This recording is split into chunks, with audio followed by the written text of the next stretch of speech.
Magandang umaga po sa ating lahat. Ito na naman ang panibagong kwento o munting video na aking iaalay para sa inyo. For today's video, masasaksihan po natin ng iba't ibang klaseng pangyayari na ganap sa amin sa loob ng isang araw. Nandyan yung pag-aryada,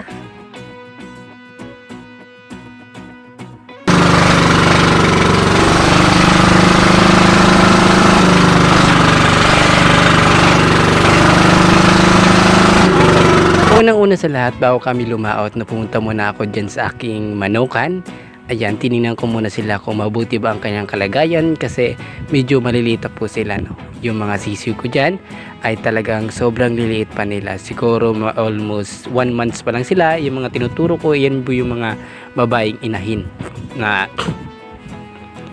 pinapaupahan ko sa isang lalaki para dumami po sila, no? At sa kanan ko naman ay nandun po yung nakatira yung mga sisiw na aking inaalagaan, at sa pagtungtong nila ng mga siguro mga 5 months pwede na silang ihawin.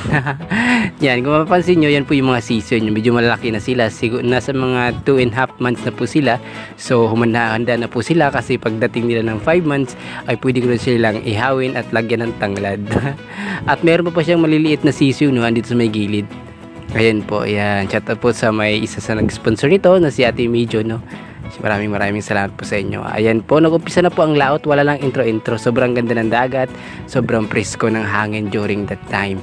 At yung mga kasama ko, bali 2 bangka kami, no. So nironda namin yung dagat kung sakasakaling may makita kami kanaw at area namin. Kung makikita nyo, yan po yan si Bay Joshua or tinatawag nilang Cabroncino na anak ni Nanay Rayot. Nandyan po sila naglalaot, no. Hindi ko lang siya mapakita ng mismong personal, gawa ng medyo malayo yung camera, and then nakabunit po siya, no. Pero andyan po dyan si Bay Joshua, no. Nanghuli po siya ng pusit para po sa kanilang ulam, and then sa pier na rin, of course.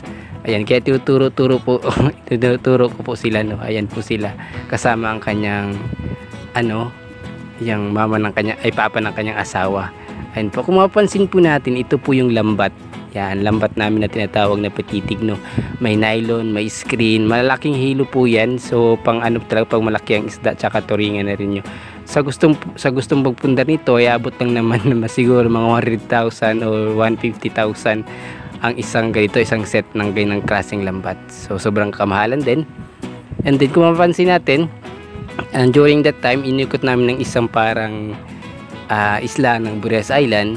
Yan po ay low tide. Ayan po, makikita nyo may mga bato-bato pa, low tide po yan. Mga bandalas 12 po dyan ang high tide.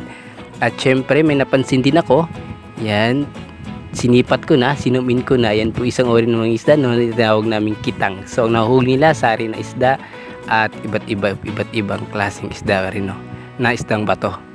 At syempre yung mga ibon, ayan, nagliliparan na.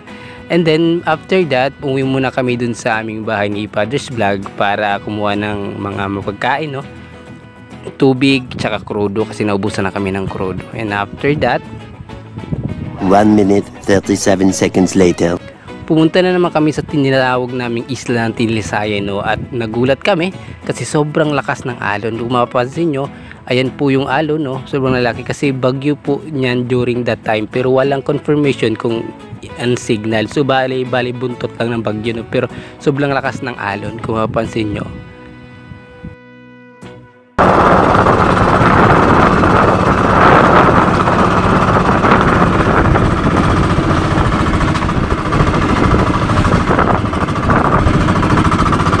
O diba, rinig natin yung hangin tsaka kaluskos ng alon, no.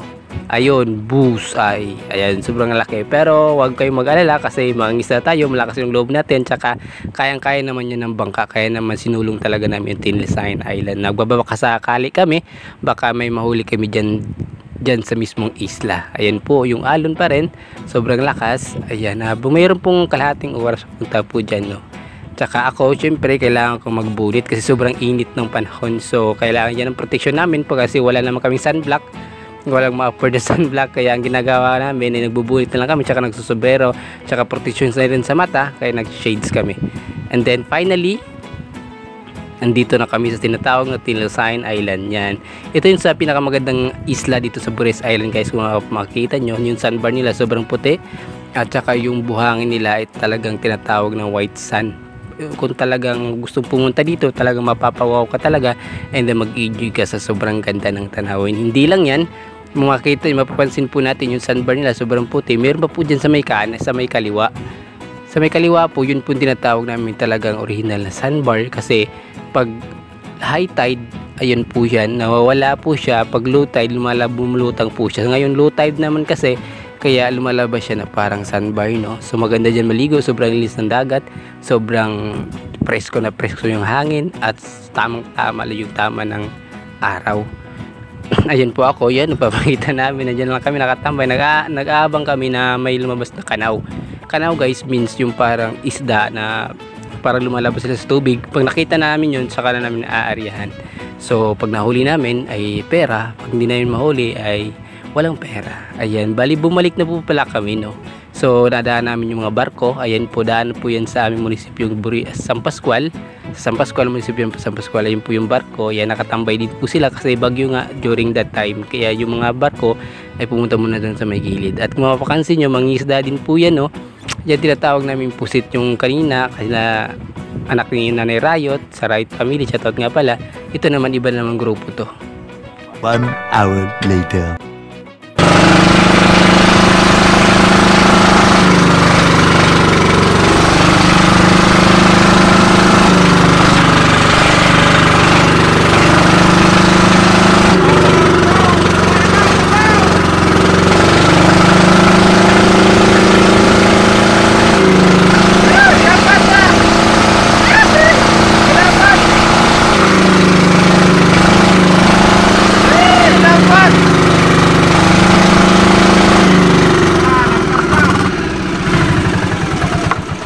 After sa aming paghihintay, kung maririnig nyo, yun po yung proseso ng pag-aryada ng tinatawag naming patitig, no?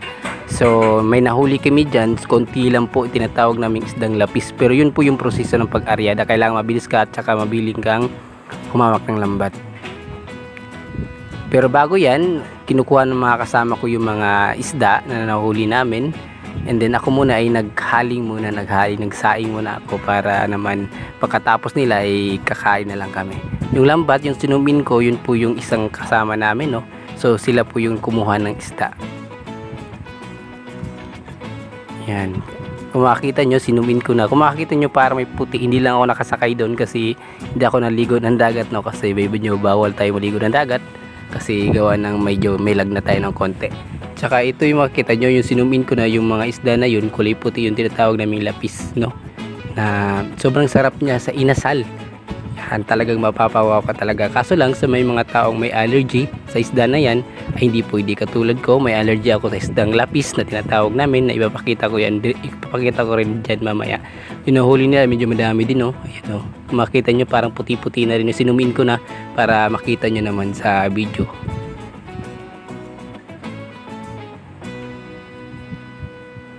Ayun pa, may mga isda pa yun, tumatalon, no? Tinatawag din namin yung marabgas. Yun po yung kinakain ng mga isdang nahuli namin, yung makikita nyo yung lapis, yan po yung kinakain nila. Pag tumalon na po sila, yung maliliit na isda, ibig sabihin kinakain na sila ng mga medyo malalaking isda na tinatawag naming lapis o di kay turingan. Pag nakita namin yun, saka aaryahan namin agad para mahuli agad yung malalaking isda na kumakain sa kanila.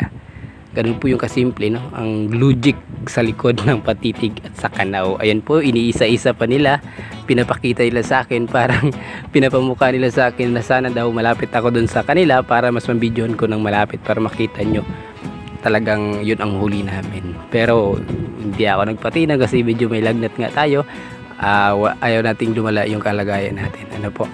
And then pagkatapos nila maghila, binigyan nila ako ng nung pangulam, ay tinirahan ko na, no. So ang ginawa ko ay para namang habang naghihila sila ay pagkatapos sila maghila ay kakain na lang sila.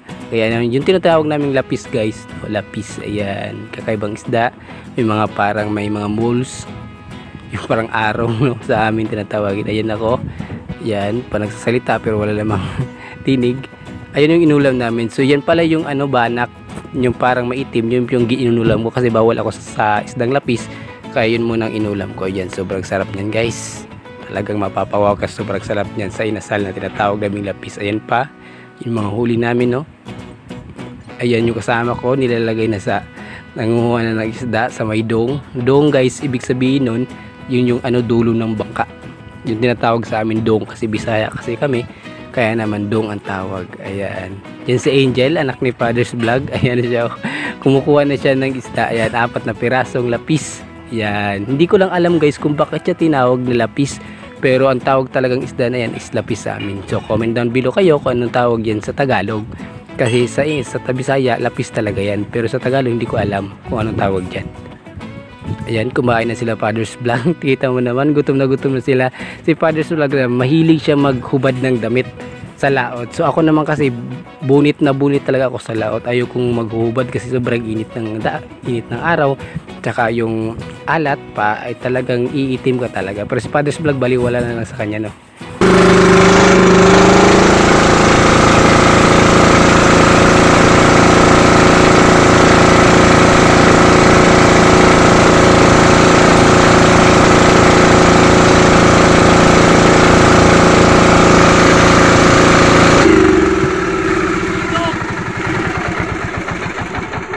So yun guys, no, second attempt namin ng pag-aryada, no, napurnada.